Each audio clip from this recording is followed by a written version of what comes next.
derramar su sangre, derramar su vida, el entregar la vida suya por la vida de nosotros. Es el elemento esencial.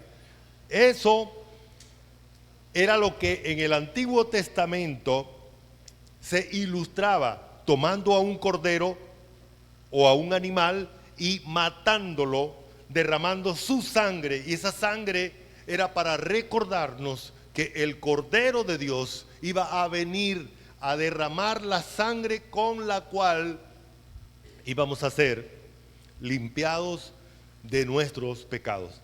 Esa ilustración es la ilustración vital, es lo único que quita el pecado.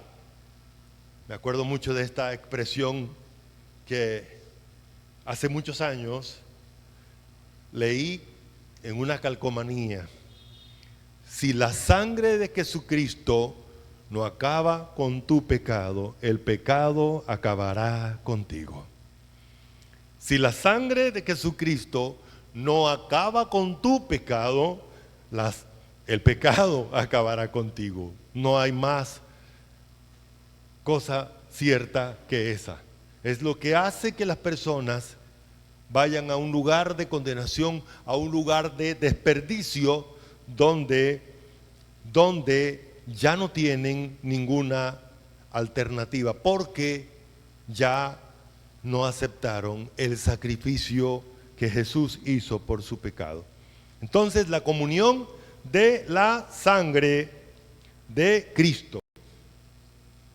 La comunión de la sangre de Cristo. ¿Me acompañan leyendo versículo 16 y versículo 17 de Primera de Corintios capítulo 10? ¿Listo? ¿Estamos? Dice así, todos juntos: la copa de bendición que bendecimos no es la comunión de la sangre de Cristo. El pan que partimos no es la comunión del cuerpo de Cristo. Siendo un solo el pan, nosotros con ser muchos, un cuerpo, pues todos participamos de aquel mismo pan.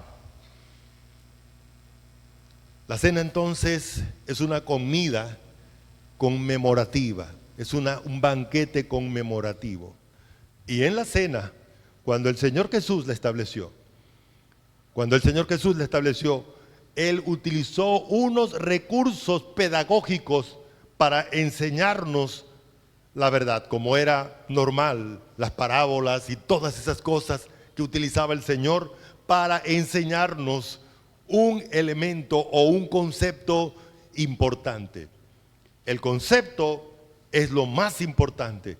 Aquí en estos versículos, Dios utiliza una pregunta para ahí mismo darnos la respuesta con seguridad. Y ahí mismo en estos versículos nos dice en qué consiste la comunión de la sangre de Cristo. La pregunta es: ¿la copa de bendición que bendecimos no es la comunión de la sangre de Cristo? O sea, está asegurando que es la comunión. En la cena se celebra la comunión que nosotros tenemos basada en la sangre de Cristo.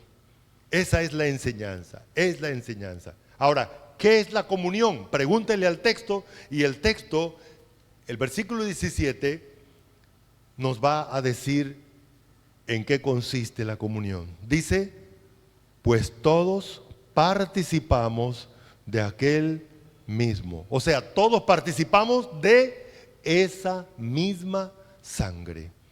Todos participamos de la sangre que Él derramó, que Él vertió a nuestro favor. La sangre de Cristo es lo único que nos hace estar en comunión. Porque ¿qué separó al hombre de Dios? ¿Qué separó al hombre de Dios? El pecado. ¿Y qué es lo único que quita el pecado? La sangre de Cristo. Por esa razón, cuando Juan el Bautista presentó a Cristo ante el pueblo de Israel, dijo: he aquí el Cordero de Dios, el que quita el pecado del mundo. Esa es la gran verdad. Entonces, la sangre de Cristo nos hace estar en comunión con Dios. quitando el pecado. Ahora, al estar en comunión con Dios, por defecto, vamos a estar en comunión los unos con los otros, basados en la misma sangre. ¿Qué es lo que hace que peleemos entre nosotros? El pecado. El pecado que hay en nosotros hace que peleemos los unos con los otros. Hace que veamos al otro como nuestro adversario cuando realmente no lo es. Entonces, por eso tenemos la comunión los miembros de la iglesia. En la cena del Señor, entonces, es la celebración de esa comunión. El énfasis de Dios es eso, es eso. El Señor Jesús usó dos elementos para hablar de ese énfasis. Usó una arepa grande, que lo que pasa es que nosotros cuando leemos pan en la Biblia, inmediatamente pensamos en el pan de la panadería. Y resulta que cuando los hebreos hablaban de pan, pensaran en pan, era la arepa, realmente es lo que más se asemeja. Y sobre todo este pan, que el pan que se tomaba en la Pascua, no tenía levadura, por lo tanto no inflaba. Era una arepa, era una arepa. Y esa arepa entonces la usó el Señor Jesús para darnos una ilustración, que su cuerpo iba a ser partido, masacrado, molido como cuando nosotros comemos las cosas. Y utilizó un recipiente que también, cuando nosotros pensamos en una copa, nosotros pensamos, bueno, esto no es una copa, esto es un vaso. Pues el concepto bíblico de copa es un recipiente donde se echa, o sea, algo que almacena, algo donde se echa, no importa la figura. ¿Se dan cuenta la diferencia? Ahora, volvemos otra vez. El concepto del Señor Jesús que nos está transmitiendo, el énfasis de Él es que somos un cuerpo, somos una iglesia y por lo tanto la cena y la iglesia debe vivir como tal, como un solo cuerpo, como una unidad. ¿Sabe por qué? Porque eso es el resultado del sacrificio de Cristo. Cuando alguien ataca la unidad de la iglesia, cuando alguien ataca la esencia vital de la iglesia, es que somos un cuerpo dirigido, controlado, como veíamos el domingo pasado, por Jesucristo. Por Jesucristo. Es la iglesia de Jesucristo. Y en la cena entonces, ese es el concepto que tiene que llenar nuestra mente. Somos el resultado del sacrificio más maravilloso y perfecto que se ha hecho por el pecado, que lo hizo Jesús, el Hijo de Dios. Y es tan perfecto el sacrificio, que nos hizo perfectos y que también nos hará perfectos por la eternidad. Es lo único aceptado por Dios para quitar el pecado. Entonces de eso se trata, hermanos. De eso se trata. Entonces, así que animo a la iglesia a que nos estemos preparándonos mentalmente, hermanos. El escenario de la cena está más aquí en la mente. Cuando no entendemos lo que es la cena, cuando no le damos el valor a lo que es la cena, entonces la cena ya no es la cena del Señor, sino una comida más. Porque yo en mi mente la he despojado del significado, del valor que ella tiene. En mi mente, no porque la cena vaya a dejar de tenerlo, sino que en mi mente es así. Entonces, en primer lugar vamos a pensar en la comunión. Siempre pienso en este pasaje de la Biblia, que es la mejor explicación de la comunión que tenemos con Dios y que tenemos entre nosotros. Ese es un pasaje que normalmente lo usamos para las relaciones entre un creyente y un no creyente, pero aquí nos explica en qué consiste la comunión, ¿correcto? Dice así, voy a leer para ustedes: no os unáis en yugo desigual con los incrédulos, porque qué compañerismo tiene la justicia con la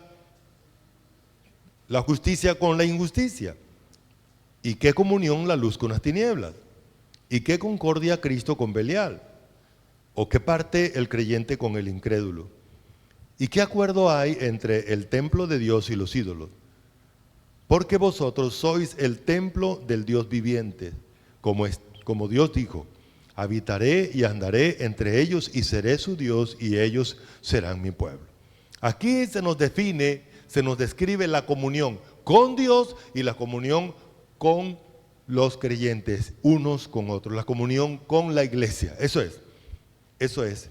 Hay varias palabras aquí que nos muestran esa comunión. Antes de pasar allá, mire, no existe compañerismo entre la justicia y la injusticia. O sea, no hay, la palabra compañerismo significa participación o tener lo mismo, tener algo en común. La justicia es lo que Dios determina, lo que es correcto, y la injusticia es la perversión de la justicia.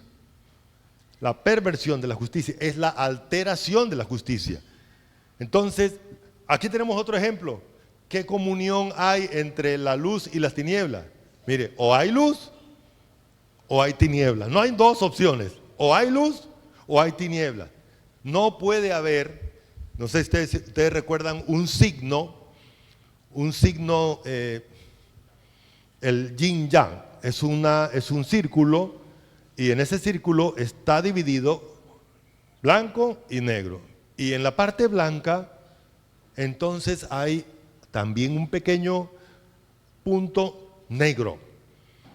Y en la parte negra también hay un punto blanco. El significado de esta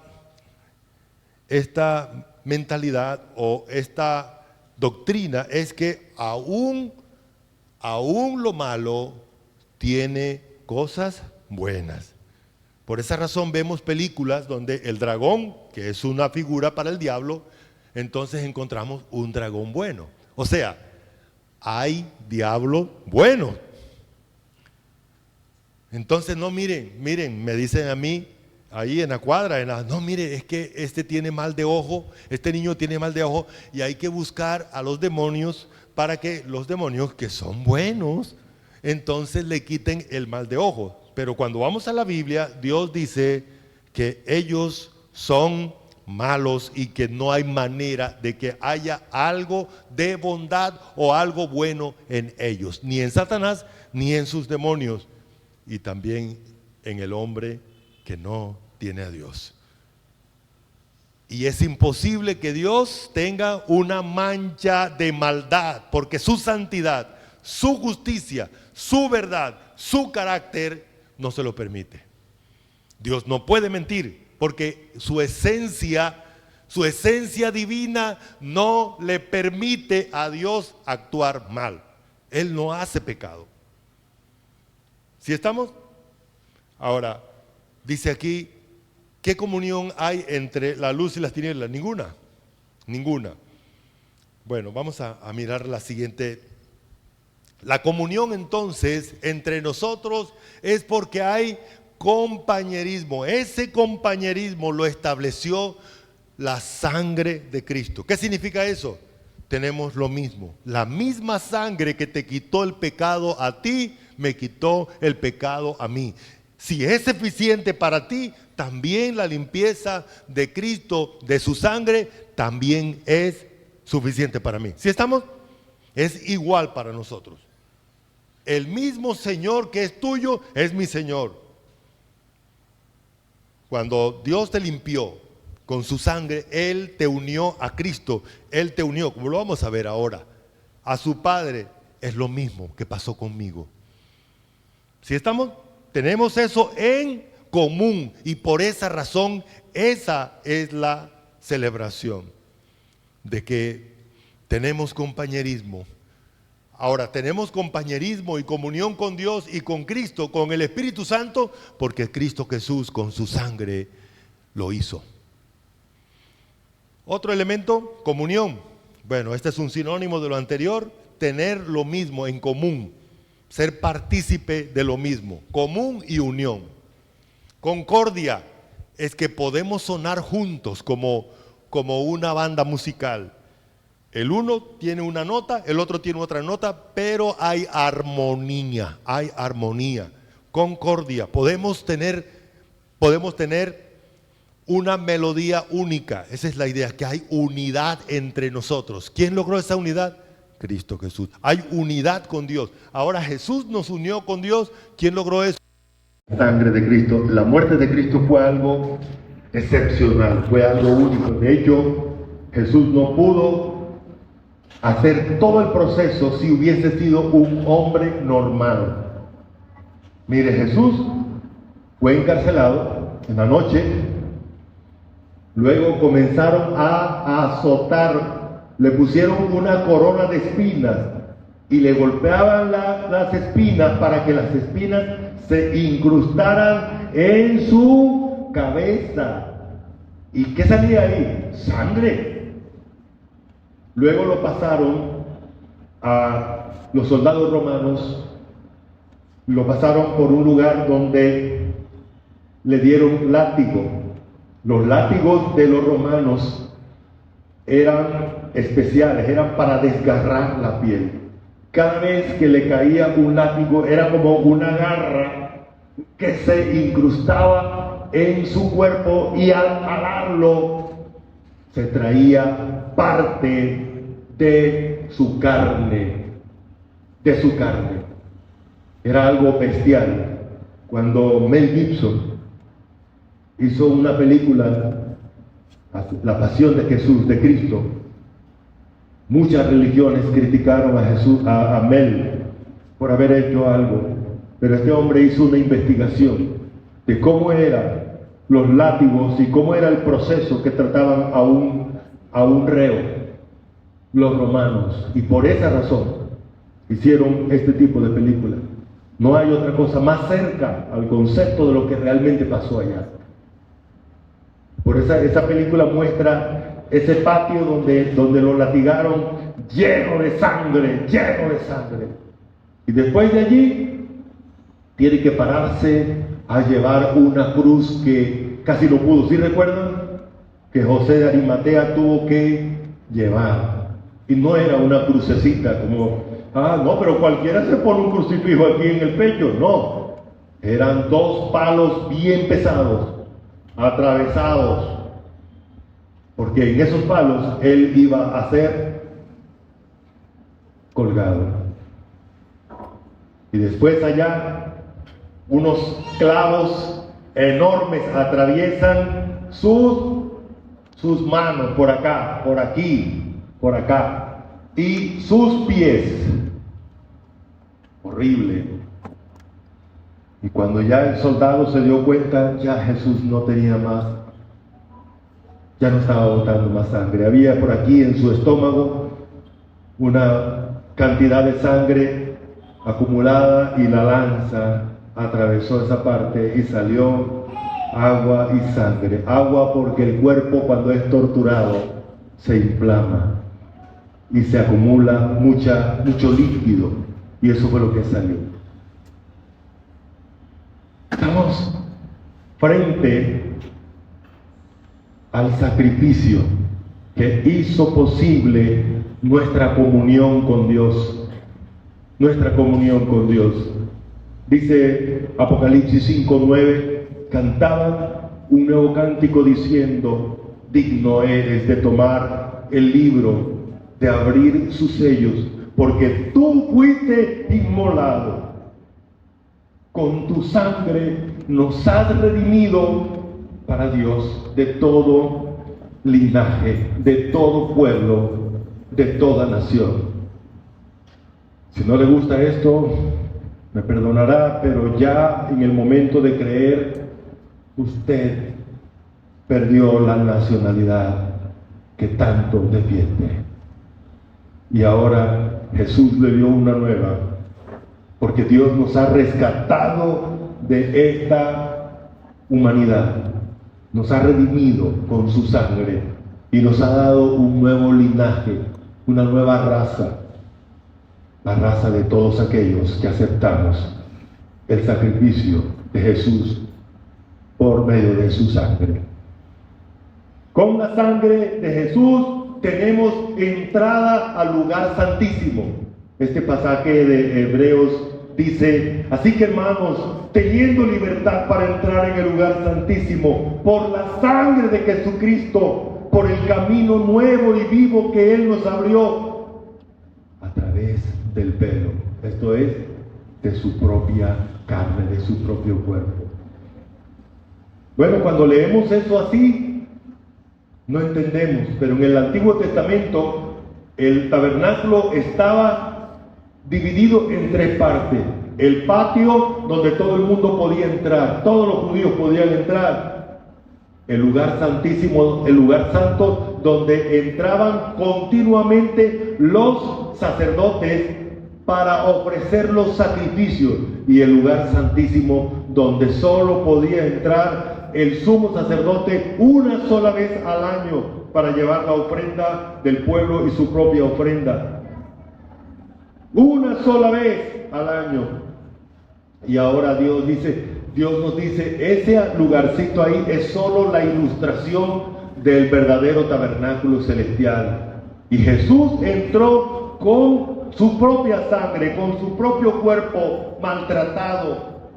Cuando iba subiendo, cuando resucitó, las mujeres quisieron abrazarlo y Él dijo: no, todavía no he subido a mi Padre.